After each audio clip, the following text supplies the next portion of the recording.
14 বছর কাজ করার পরেও এসব বাঙালি বাঙালি করতে হচ্ছে কেন? মমতা ব্যানার্জি তো হিসাব দিবে চাকরি কত দিয়েছে, মমতা ব্যানার্জি তো হিসাব দিবে স্কুল কত করেছে, মমতা ব্যানার্জি তো হিসাব দিবে হসপিটাল কত করেছে, মমতা ব্যানার্জি তো বলবে যে কত অকৃষিযোগ্য জমিকে কৃষিযোগ্যে পরিণত করেছি, মমতা ব্যানার্জি তো হিসাব দিবে কতগুলো ভালো পাকা রাস্তা করেছি, ব্রিজ করেছি, কত পরিযায়ী শ্রমিককে ফিরিয়ে এনে কাজ দিয়েছি। এখনো লক্ষ লক্ষ লোক কেন ভেলোরে কটকে যায় চিকিৎসা করতে? কেন 2,15,00,000 বেকার? কেন 60 লক্ষ পরিযায়ী শ্রমিক? মুখ্যমন্ত্রী 14 বছর পরে উনি তো বিরোধী নেত্রীর মতো কথাবার্তা বলছেন। এই রাস্তা নিয়ে যে উনি টুপি পরানোর মাস্টার, এবারে টুপি পরবে না, এবারে বাঁটনা মাত, এবারে যোগীজির যে স্লোগান বাটেঙ্গে তো কাটেঙ্গে, এবারে কোই বাঁটনে वाला হিন্দু নেই है।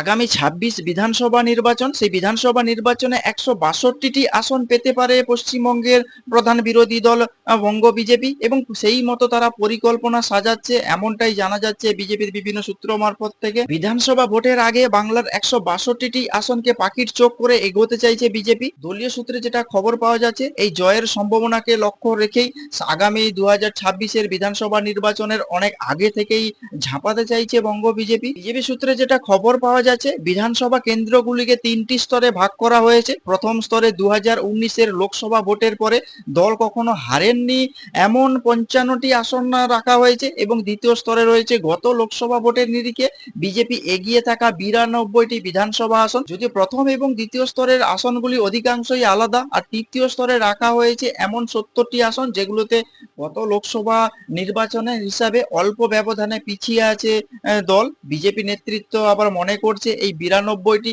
এবং 70টি আসন মিলিয়ে মোট 162টি আসন কে এখন থেকেই, অর্থাৎ 2026 বিধানসভা নির্বাচনের অনেক আগে থেকেই অতিরিক্ত নজর দিতে চাইছে।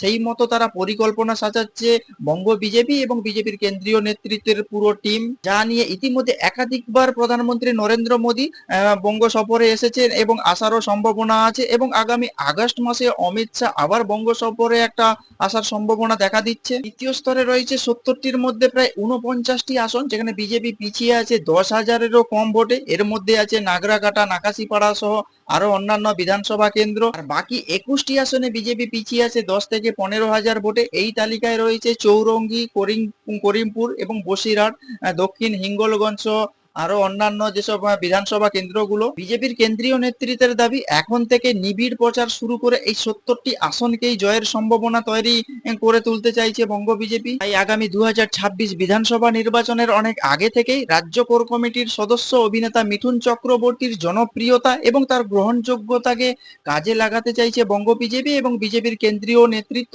তাকে সামনে রেখে একদিকে যেমন স্থানীয় গোষ্ঠীর রাজনীতি দূরে রাখা যাবে, তেমন নিচুতলার কর্মীদেরও মনোবল বাড়ানোর কাজ এগিয়ে রাখা যাবে বলে মনে করছে। কর্মী সভার কাজ শুরু করেছিলেন মিঠুন চক্রবর্তী, গিয়েছিলেন ভবানীপুর এবং রাসবিহারীতেও, আরামবাগ, তারকেশ্বর সহ আরো অন্যান্য বিধানসভা কেন্দ্রগুলিতেও যাওয়ার কথা রয়েছে। প্রাথমিক পর্যায়ে 7টি বিধানসভা কেন্দ্রে গিয়ে কর্মী সভা করে দিল্লির কেন্দ্রীয় নেতৃত্বের কাছে রিপোর্ট পাঠাবেন মিঠুন চক্রবর্তী। পরবর্তী কৌশল ঠিক করতে সেই রিপোর্ট গুলোকে কাজে লাগাবে বঙ্গ বিজেপির যে কেন্দ্রীয় নেতৃত্বের পুরো টিম। আপনারা কি বলবেন যে আগামী 26 বিধানসভা নির্বাচন, সেই বিধানসভা নির্বাচনের 162টি আসনের জয়ের সম্ভাবনা দেখেই বা রেখেই সেই 162টি আসনকে পাখির চোখ করে এগোতে চাইছে বঙ্গ বিজেপির পুরো টিম। সেই মতো তারা 3টি স্তরে ভাগ করছে, যেখানে বিজেপি 2019-এর যে লোকসভা নির্বাচনে যেসব আসনগুলোকে জিতেছিল এবং 2021-এর যে বিধানসভা নির্বাচনে যেসব আসনগুলোকে তারা কম ব্যবধান ভোটে হেরেছে, এবং 2024-এর যে লোকসভা নির্বাচনের